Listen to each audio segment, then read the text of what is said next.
Hello, everybody. Welcome. Happy Wednesday to you all. It's wonderful to see so many people online. It's just hit 12:30 at my end, so I am going to make a start. My name is Rosie Lane, and I'm the Head of Training and Advisory here at Australian Disability Network. I'm thrilled to be your host for today's session and joined by Sarah Pulis from Director at Intopia. So welcome Sarah and welcome everybody. For those who might not be familiar with Australian Disability Network, we work with organisations across Australia to make workplaces more inclusive for people with disability. We know that many of you are at different stages of this journey. Some might just getting started. Others have been working on inclusion for years but still want to do more. Wherever you're at and wherever your organisations are at, you're in the right place. I'd like to acknowledge country to begin and acknowledge Indigenous Australians as the traditional custodians of the land on which we meet and acknowledge their continuing connection to land, sea and community. I pay my respects to the people, cultures and elders of Indigenous communities past and present. I'm coming to you from Wurundjeri Woiwurrung country here in the Kulin Nations in Naarm, Melbourne. Today's agenda, very exciting. Of course, to start off with some housekeeping notes from me, but I will keep those short. I'll then introduce our guest speaker and hand over to Sarah, who will take you through all of the fabulous information that she has for you all. We'll then have a Q&A at the end, which I'll facilitate. So please do use the Q&A function to pop your questions in as we move through, and I will feed those through and ask those when we get to the Q&A session, and then I'll wrap up at the end and close.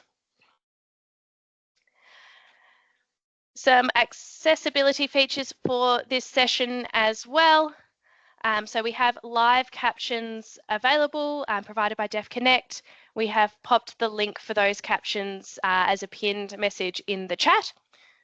So feel free to grab that if that will be useful for you. We also have Auslan interpreters provided by Deaf Connect, and we have those interpreters spotlit or spotlighted on the screen as well. You should also be able to pin those to the screen if that is useful for you. This webinar will be recorded. We will share this with the transcript afterwards to all registered attendees. So if you are here today, you will get that recording, but also for listening afterwards, hello. We will be monitoring the chat and the Q&A as well. So as I've said, add questions in as we go, upvote the questions that you'd really like answered. If we're not able to get to your question, and we do have a lot of people online today, we will share an FAQ after the event. So do pop them in and we will either get to them today or afterwards. And if you do encounter any technical issues during the webinar, we will be sending out the recording and transcript afterwards, so you'll have that to refer to. And I know that there are teamies on the chat who are supporting as well. So without further ado, I'd like to introduce our speaker today. We are very, very lucky to have Sarah Pulis here. Sarah is a digital accessibility and inclusion expert and co-founder of Intopia, a digital inclusion consultancy. Sarah has over 10 years experience working with non-profits, corporates and individuals to create a more inclusive digital world. Her experience ranges from strategy and culture to technical accessibility and usability. Sarah is also founder of Accessibility Bytes and Accessibility Camp, and that's with the two ones in there if anyone's reading on the screen, Australia's largest events on digital accessibility and inclusion. And I am now going to hand over to Sarah to share your slides and take it away. Yep, fantastic. Yep. Okay, technical fairies are good today. That's always a nice start. Thank you so much to the Australian Disability Network for inviting me to today's webinar. I would also like to acknowledge the traditional owners of the lands on which we are, at least I am meeting today. I pay my respects to their elders past and present, and the Aboriginal elders of other communities who also may be here today. So what I'd love to talk about today is the guidelines on equal access to digital goods and services. So Intopia actually partnered with the Australian Human Rights Commission in writing these guidelines. And I will go through a little bit about the process and how we got to those guidelines as part of today's presentation. So what we'll be covering, first of all, covering off about the guidelines, what they are, and also why they're important, what they might mean for your organisation or perhaps the team that you're working within, and then some practical steps that you can take to align with the guidelines.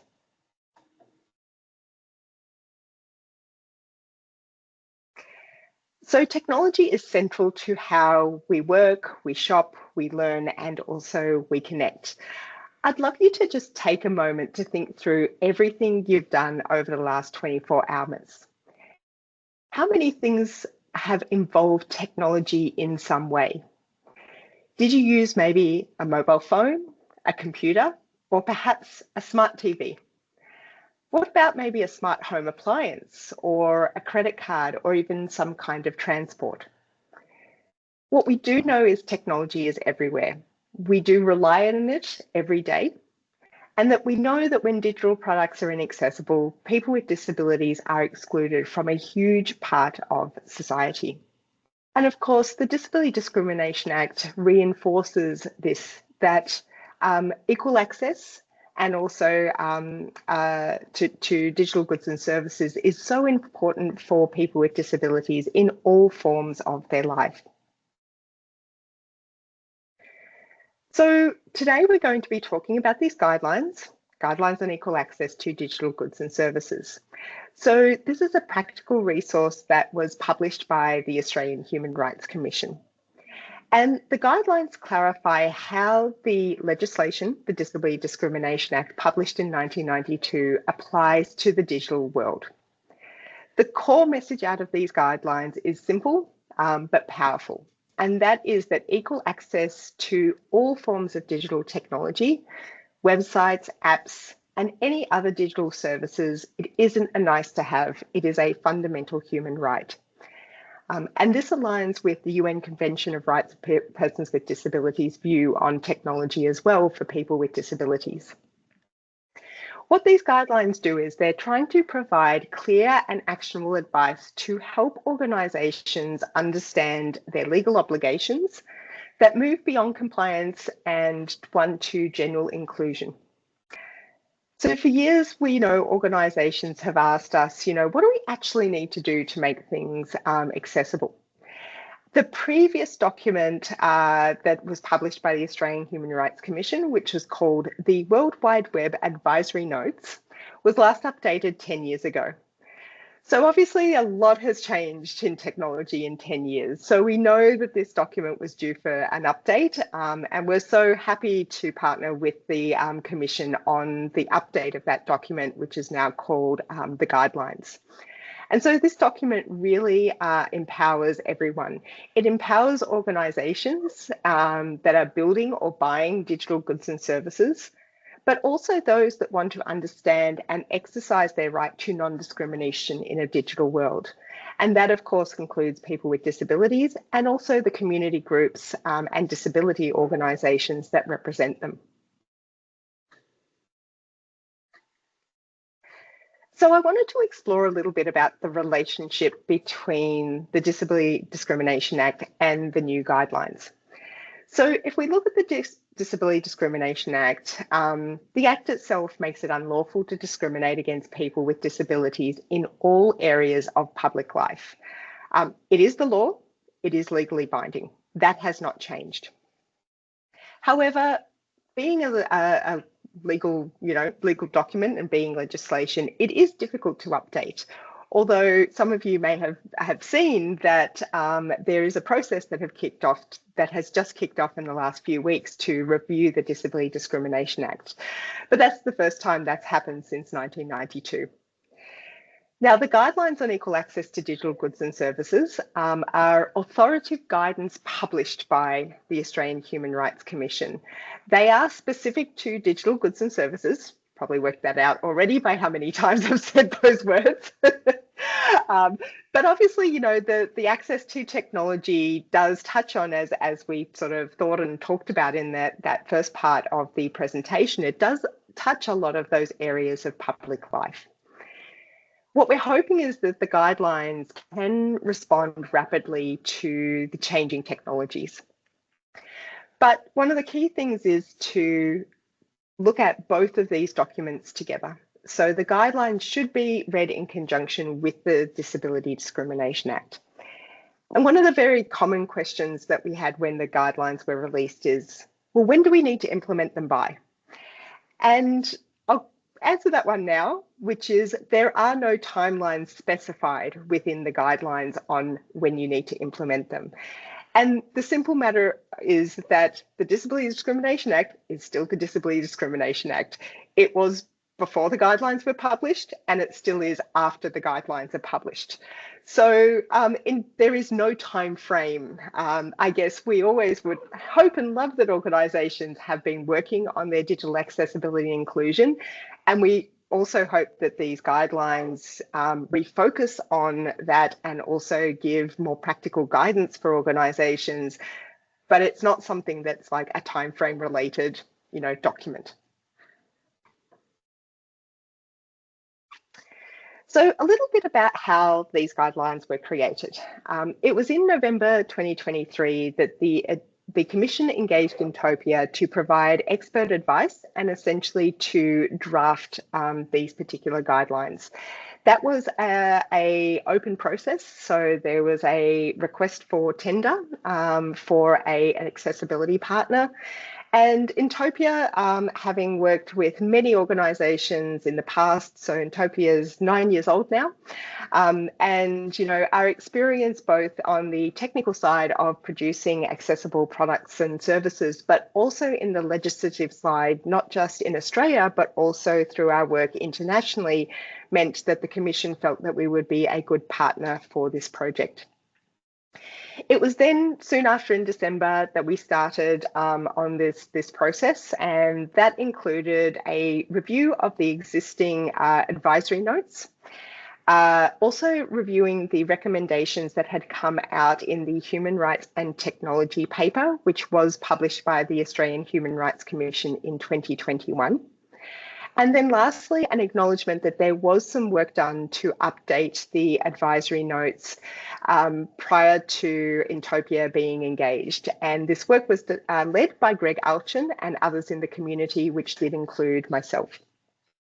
So that's our starting point. We reviewed the existing note. In all honesty, we kind of knew that note back to front, so it wasn't really a hard job for us. But part of that process, of course, was clearly documenting, you know, what was, you know, still valid within that existing advisory note, and where things needed to be updated. And that included any of those recommendations from the Human Rights and Technology paper as well. So by March 2024, we convened our first advisory group meeting. So we actually invited a number of different people to be part of the advisory group. It consisted of 19 invited members, and they represented accessibility experts within the industry, disability organisations, and also people who would be using what is now called the guidelines. So these groups were regularly consulted and provided feedback throughout the entire process. By May 2024, we had actually created the first draft of the guidelines. And so it was then that the Australian Human Rights Commission had a public call for feedback on those draft guidelines. And so, you know, once the public call for feedback was concluded, then we went into that final stretch of getting the guidelines ready for publishing. And in all honesty, that took probably about 9 months to get there. So between June 2024 and March 2025, we went through about 6 or 7 drafts, going back and forth with the Commission, obviously taking into consideration both the feedback that had come from the public call for feedback, but also the feedback from our advisory group members, and just iterating on that draft. Of course, one of the key things that happened during this period is working with the Disability Discrimination Commissioner, Rosemary Caius, and also her team on that draft. And so it wasn't just about what we included in the draft. We needed to make sure that the guidelines reflected the language of the Commission and also passed the legal scrutiny as well of the Commission's legal team.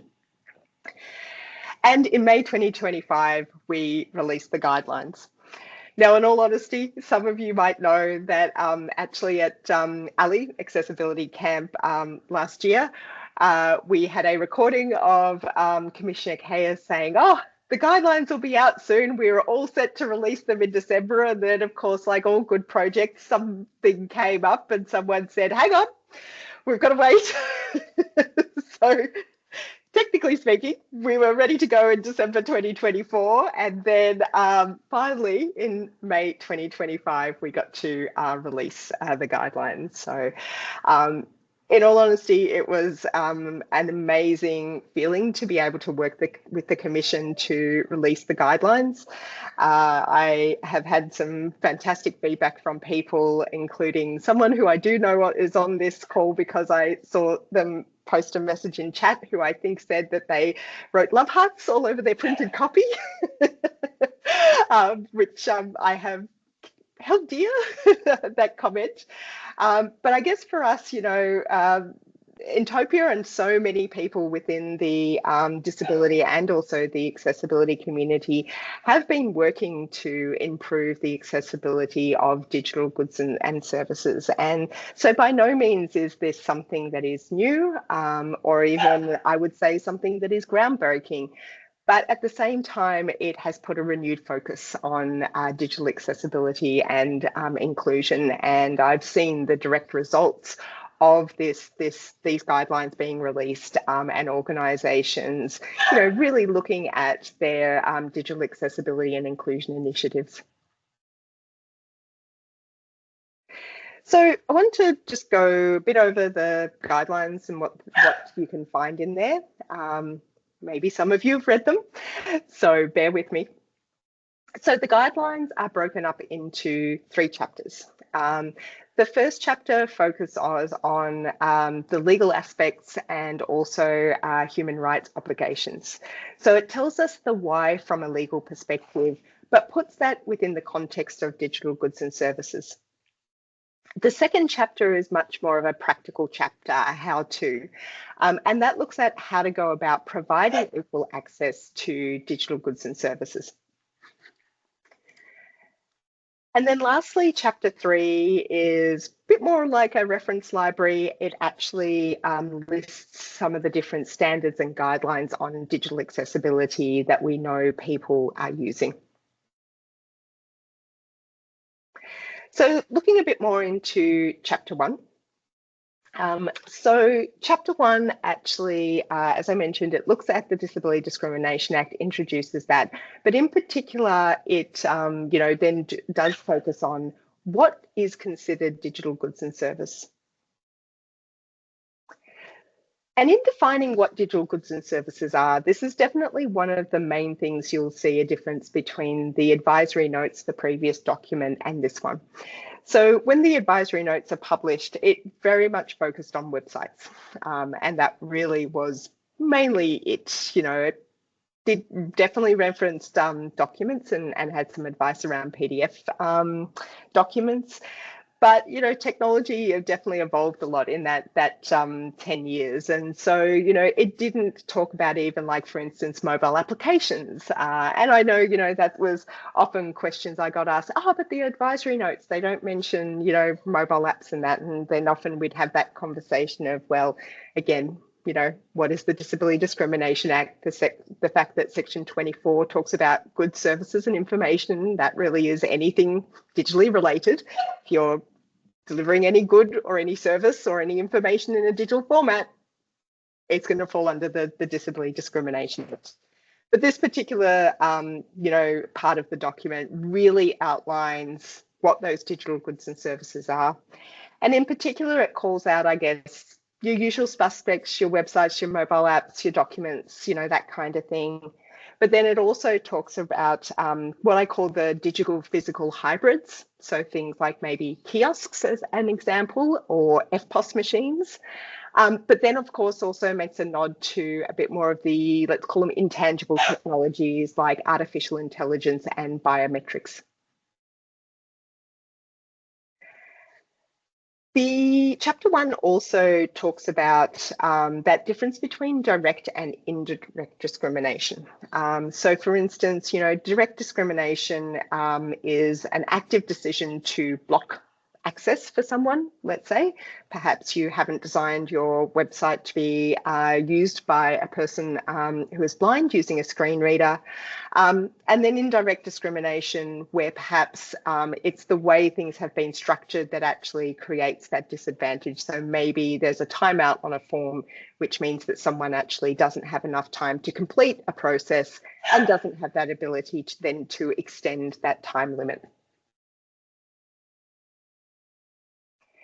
It then also does talk about reasonable adjustments when needed. So there is, sort of a requirement, or at least a reference in the Disability Discrimination Act and by the Australian Human Rights Commission about implementing reasonable adjustments unless doing so would cause unjustifiable hardship. And I think this is a recognition, at least for me, that everyone's on their own accessibility journey. And in all honesty, the reality is that every organisation has something that is not going to be accessible. And there are absolutely different reasons that might happen.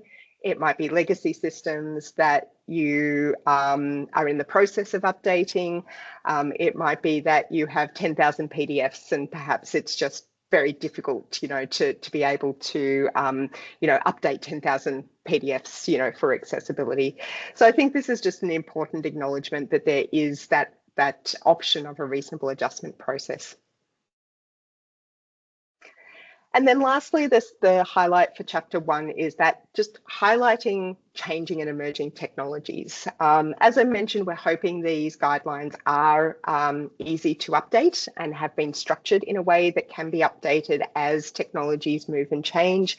But once again, it is that highlight that as technologies do move and change, we still need to think about equal access and also anti-discrimination.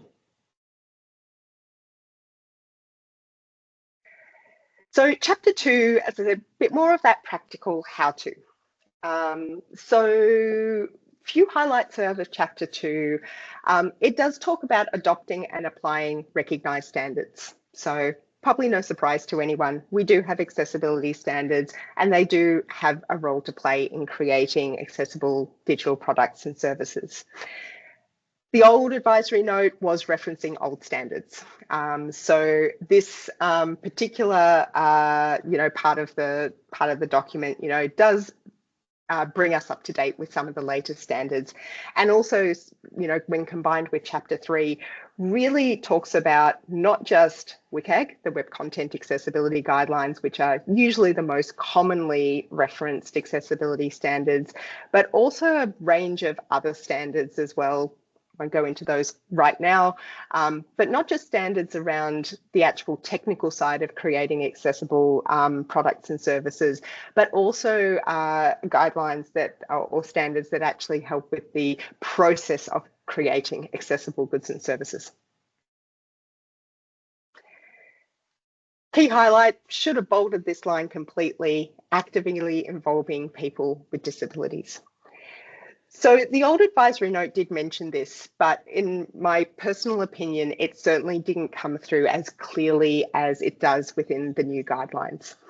So there's an acknowledgement that, yes, accessibility standards have their place, but In addition to that, you should be actively involving people with disabilities.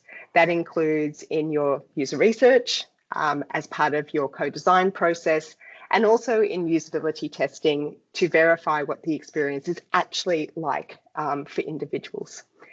And so we know that a system that can be technically conformant with accessibility standards might still not be usable for someone, or it might still be a very difficult system for them to use, and therefore it might be that they actually take double or triple the amount of time to complete a task, let's say. So this comes through very clearly in the guidelines that need to actively involve people with disabilities as part of your process. Unsurprisingly, it talks about including or integrating accessibility at the start of your process, otherwise often called shift left accessibility, which is addressing accessibility as early on in the product life cycle as possible. And this is important because we know that if systems are built to be accessible, then they're built with the needs of users in mind, both those with disabilities and everyone else that is also using the system. If accessibility is left at the end, a few things happen. First of all, I usually get a call as the accessibility consultancy going, oh my gosh, can we have an audit because we've suddenly realized that we need to be accessible, and that's usually what people do. But also, even if an organization does complete a technical audit, does complete usability testing with us or with someone else, often by that stage, anything that someone can do with a system is more like a band-aid. They're trying to fix discrete issues, but it is quite hard at that stage to completely maybe rebuild a system or even rebuild features or flows within a system. So it really is not going to be the best experience possible. So it's great from a product perspective to build with accessibility in mind from the start, but it's also more cost effective for organizations as well. To build accessibility in, you're not leaving everything to the end, you're not finding all of these issues, and you're not investing, and usually the statistic is that you're investing 30 times the amount of time and effort to fix an issue at the end of the process after you've gone through development than if you were actually integrating it as part of your process. So good for your users, good for your organization. And the last part that comes through in chapter 2 is also promoting that inclusive culture and mindset. So for us, when we work with organizations, yes, there is a lot about do you have the right governance in place? Do you have the right policies in place and the like? But so much of accessibility inclusion is also about the culture of accessibility and inclusion. And so it's an acknowledgement that, that is often a change management piece for organizations to build that culture. And so, but it is just as important as some of the more tactical process related things that you are going to be doing in order to create accessible digital goods and services. And our last chapter, standards and guidelines. So for anyone out there who likes a good standard and guideline, this is where you're going to find it. So examples of what you're going to see: the W3C standards, WCAG I've already mentioned, but also standards such as ATAG, the authoring tool accessibility guidelines. So an authoring tool, think Microsoft Word as a great example of an authoring tool, something that's used to create content, create a document, share it with someone else. That's a simple example of an authoring tool, and there are standards for that. Australian standards, so ASEN 301549. As I always say that 3 times fast. But that's a broader standard. It actually is a harmonizing standard. It does harmonize with WCAG, but it has broader coverage than WCAG does. So it includes things like information about, yes, websites, but also about software, including mobile apps, desktop software and the like, two-way communication. It has a hardware section for things like those kiosks and the like. So it's actually a lot broader than, say, WCAG that tends to be web, does actually apply to other sort of digital formats, but certainly not as broad as, say, you know, the inclusion of hardware. It also then referenced the Australian government and state standards. So in particular, from a federal perspective, that is going to include the digital experience policy, which the two standards that sit underneath that are most relevant are the digital service standard and the digital inclusion standard. And then lastly, any industry specific requirements. So the Banking Code of Practice and the advice from the ABA is a good example of that. Also the TCP code for your telcos. So with that, where do we start? Noting I am keeping an eye on time and I know there's going to be questions, so I might blast through this a little bit quicker because, as I always say, I'm never short on a word on accessibility, and that usually means I run over time. Oh, sorry, and I clicked my slide a bit too quickly there.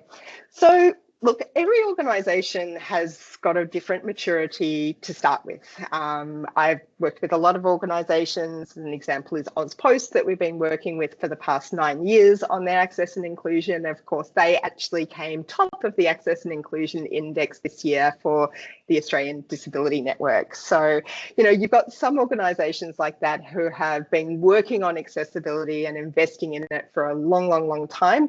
They're going to be at a different maturity level to, let's say, another organisation that might be just starting. But for me, I think these are probably the 4 stages I would say most organisations will go through in some way, shape or form.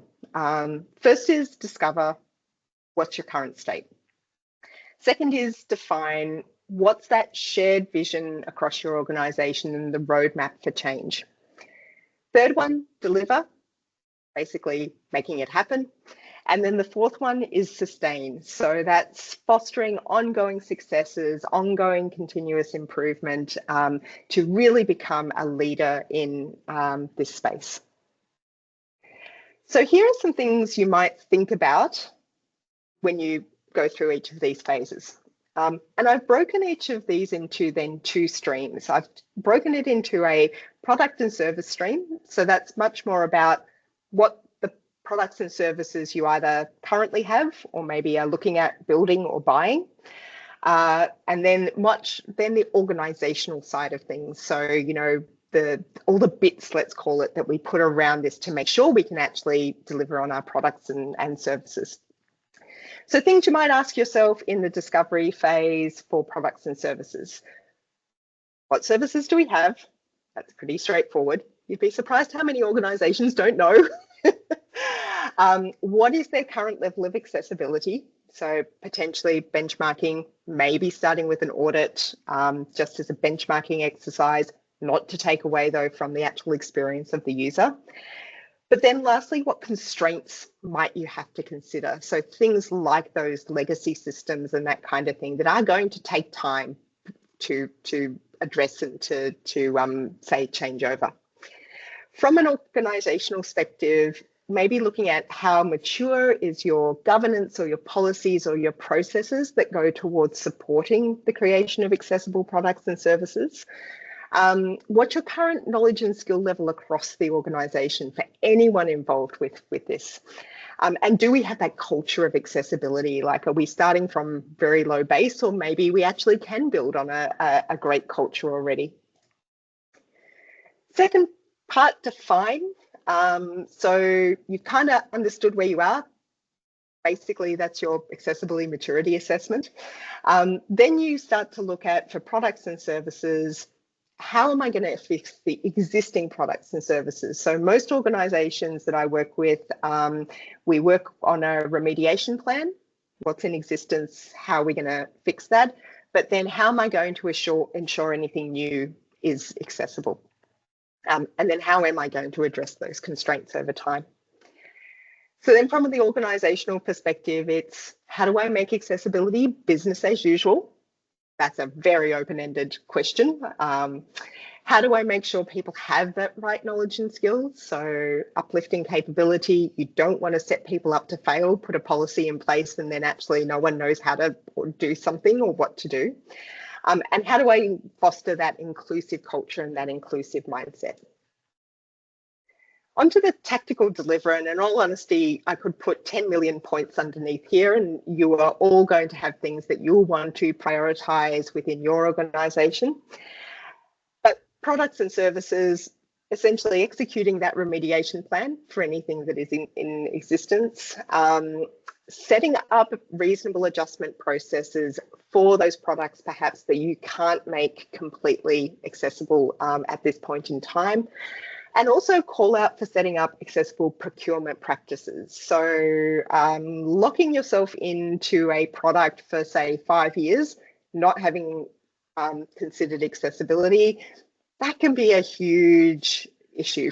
A, you made the decision. B, you don't have it in your contract. So you often have very little legal kind of weight to then, talk to your providers about this.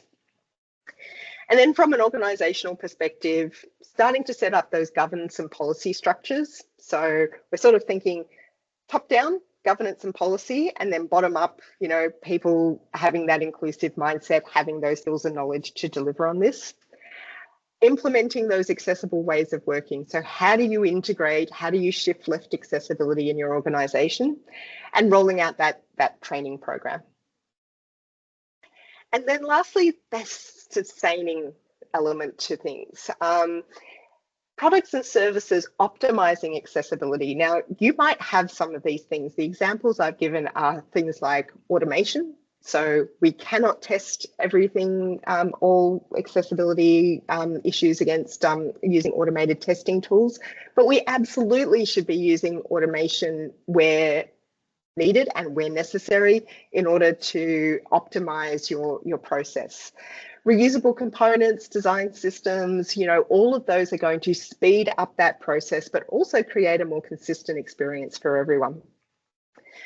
And move to a more mature, inclusive design process. And I say this noting that for most organizations, I find they do start down the accessibility standards kind of point, but then it's about maturing, so you are moving towards an inclusive design process and, considering and including people with disabilities throughout the entire process.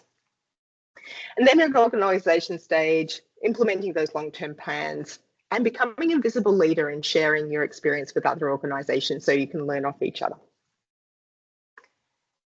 And way over time, there are a few QR codes on screen that will take you off to the Guidelines Resource Kit and also the Accessibility Maturity Snapshot, which is a tool we released, a free tool that just might give you an idea of where your accessibility maturity might be at. They'll be in the slides so you can share them. I'm going to stop because we definitely need to move on to questions. Rosie here. Thank you so much, Sarah. That was wonderful. Absolutely no qualms or quibbles from me for going a little bit over time because there was so much good stuff in there. We have a few questions that have come through in the chat. We've probably only got time for a few of them, but never fear, as I said up the top, we can collate the rest that we don't get to afterwards. And a really interesting one that's just come through actually, what are the most common accessibility mistakes that you see in digital services?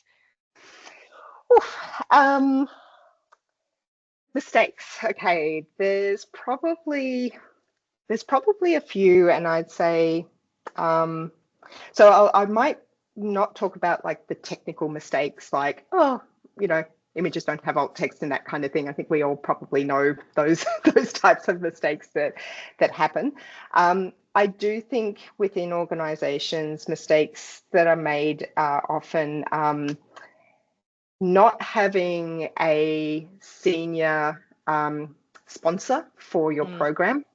And so when you don't have that senior sponsor, often an organization is trying to be accessible, but they don't have the buy-in, they don't have the budget, and therefore you can only go so far essentially in with accessibility if you don't have that senior executive buy-in, and it is not front of mind, it is not being embraced by leadership. So I'd say that's definitely one major thing that I would say, particularly for larger organizations that are trying to create systemic change across a very, very large organization with, a lot of different people and areas and the like. So I'll leave it at one so we can get through more questions, but that would be one of my key ones.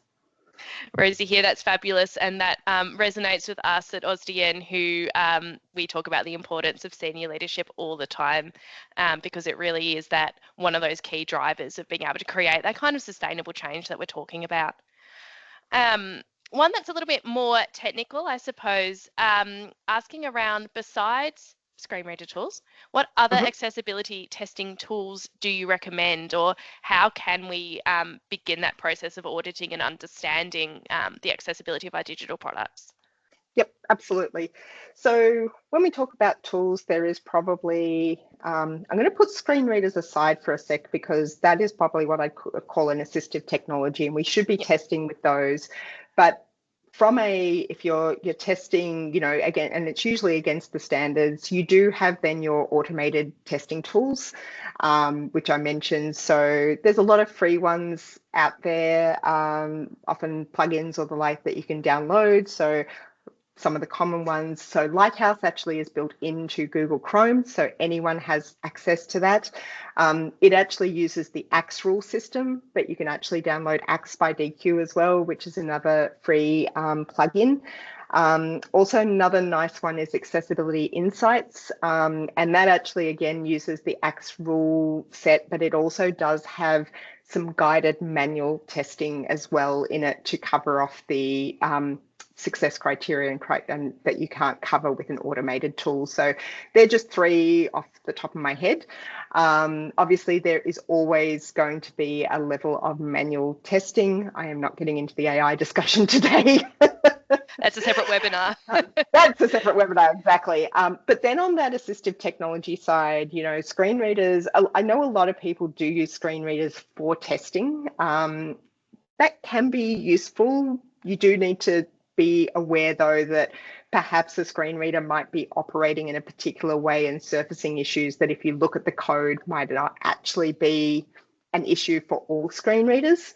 So just keep that in mind. But yeah, that side of things of the testing with assistive technologies really is, and it's actually part of WCAG. A lot of people don't realize it's conformance requirement 4 that actually talks about support with commonly used assistive technologies. So often that is screen readers, desktop and mobile, but more often than not also voice control technologies. So Dragon Naturally Speaking, and the equivalents on the Google and also the Apple ecosystem. It can then also include other technologies, assistive technologies as well, like screen magnifiers, or even turning on high contrast. I would say it's not an assistive technology, but it's more an adaptation. So there are definitely parts of that also that I would recommend as part of testing. Rosie here, fabulous. Thank you so much. And it just goes to show the amount of nuance and complexity even in what we're testing, how we're testing it, what technologies we're considering in this space, which is one of the reasons having the new guidelines along with your other standards is so useful. I will, unfortunately, although there's a lot of wonderful questions that I wish we would have time for, but I don't want to keep us all from our lunch. So we will take the rest of them that are coming through and look at them afterwards and publish that FAQs. Thank you all so much. I could see the chat's just absolutely going off, which really speaks to, I think, the importance and the interest in this topic. I did want to leave you all with, and Sarah mentioned it briefly as we were discussing our Access and Inclusion Index. So Intopia have their accessibility maturity assessment, which is fabulous for getting into the nitty-gritty of your digital accessibility. If you're thinking more about that kind of whole of business approach to access and inclusion, our index is open now for submission at the end of the year. It supports you to measure your progress, enable delivery of access and inclusion across the organisation, and drive that engagement as well. So when we're thinking about things like senior leaders, getting everyone involved, the Access and Inclusion Index is a great way of doing that. We've got a couple of links here which will be in the slide pack as well to our Quick 10 quiz to give you a bit of a snapshot. And in case you want to hear more from me, we are hosting a webinar specifically about the Access and Inclusion Index on September 3rd. So I hope to see a few of you there. And something that you might like to consider as well, if you are looking for ongoing support with your inclusion journey and you're not yet a member of Australian Disability Network, I can see a few new names and faces online. Our bronze membership is a great place to start. We can give you the framework community, as we can see here, community and ongoing to support to create that meaningful action. So do, after you finish checking out Intopia and all of their fabulous resources, take a look at our website as well.